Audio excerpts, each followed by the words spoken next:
My marriage is a joke, and my wife is nothing. Are you hilarious? I was standing in the doorway between the kitchen and the deck when I heard my husband tell another man's wife that I'd become comfortable. The word hung in the air like smoke from the grill, curling around the laughter of people I'd fed, housed, and entertained for years. Victor didn't see me. He was leaning back in one of the Adirondack chairs I'd picked out, drink in hand, gesturing lazily the way he did when he was performing.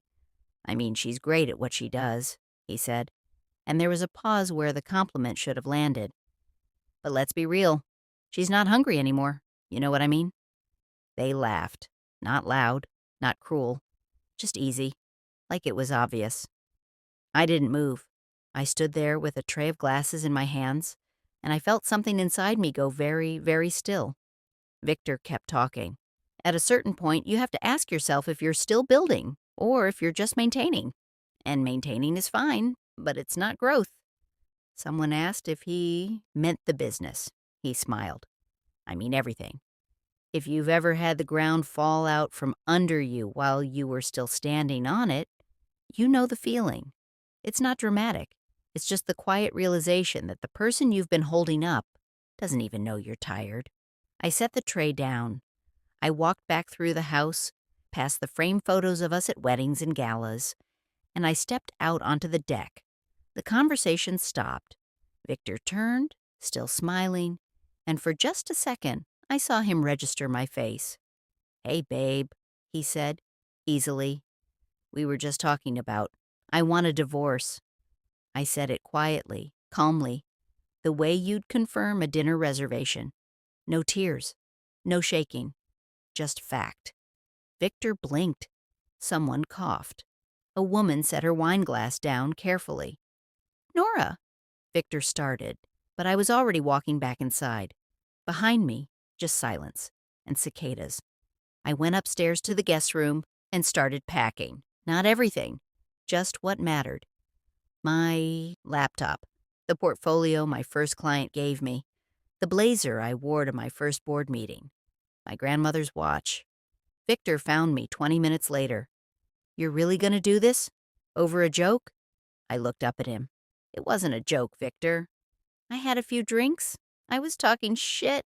You called me comfortable. You said I wasn't hungry, that I was just maintaining. I zipped the suitcase. And the worst part is, you weren't lying. You actually believe that. You're twisting this." "No, I'm just finally hearing it." I stood and walked past him. He followed me down the stairs, voice rising. "Over something I said at a barbecue?" I stopped, turned. "No, Victor, I'm leaving because I built a company from nothing while you spent 6 years chasing ideas that never landed. I'm leaving because I covered your failed ventures, your embarrassing pitches to investors who stopped returning your calls. I'm leaving because I made myself smaller so you could feel bigger. And it still wasn't enough." His face went pale. "That's not fair." "What's not fair," I said quietly, "is that I did all of that, and you still looked at me tonight like I was the one holding you back." I walked out, drove to a hotel, slept better than I had in months. The next morning, I woke to 17 missed calls and a voicemail from Victor's lawyer. For 2 weeks, I worked, met clients, reviewed contracts, showed up to presentations with the same focus I'd always had. People noticed I wasn't wearing my ring. No one asked, but messages started coming in. A text from an old colleague, an email from a vendor, a LinkedIn DM. They all said, "I thought you should know." Then on a Tuesday afternoon, my phone buzzed. "We need to talk. It's about Victor." Ethan Cole, Victor's best friend. The guy who'd been nodding along that night. I replied, "Coffee, tomorrow, 10 a.m. Ethan showed up early, looking like he hadn't slept. Rumpled shirt, shadows under his eyes. "I'm sorry," he said. I waited. "I should have told you sooner." "Told me what?"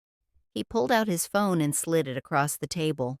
A group chat, 12 people, all from that night, hundreds of messages. "Victor, she's going to make this difficult. We need to get ahead of it." Marcus, "What's the play?" Victor, "Document everything. Every mood swing, every snap.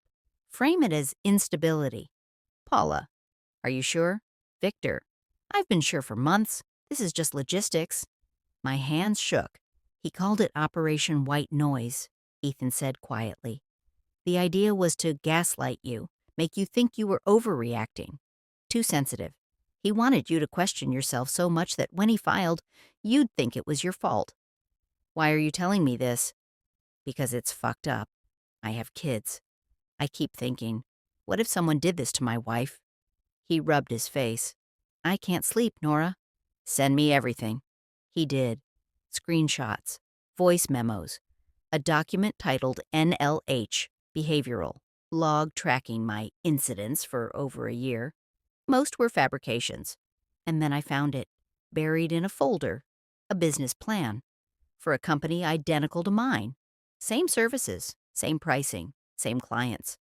Victor had been building a replacement in case I didn't cooperate. I called my attorney. Marianne, I said, file today, and I need an emergency board meeting. Victor showed up Monday in a suit, confident, ready to spin the narrative. Marianne placed folders in front of each board member. She walked them through it. The chat, the log, the shadow company, the list of my employees he'd profiled as vulnerable. A board member looked up. You were going to poach her staff? Victor stammered. Context matters. Did you create a competing business while consulting here? Marianne asked. Silence. Did you coordinate to distort your wife's behavior for litigation? I was protecting myself from you, he said, looking at me. You've always been smarter. I knew you'd bury me. So you tried to bury me first. The board terminated him, unanimously. The divorce finalized 8 weeks later. 3 months after, I saw him in a grocery store, smaller, diminished. He hesitated, stepped forward. I didn't stop. I picked up cilantro and kept walking, because the real power isn't in destroying someone.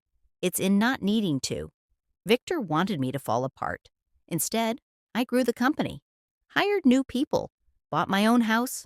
I stopped checking his social media. Stopped wondering. I just moved on. And that was the thing he couldn't survive. Not my anger, my indifference.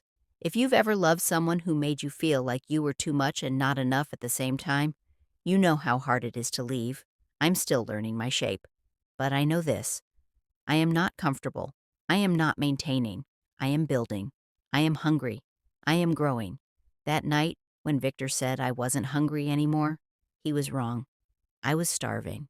I just finally realized I'd been feeding the wrong person.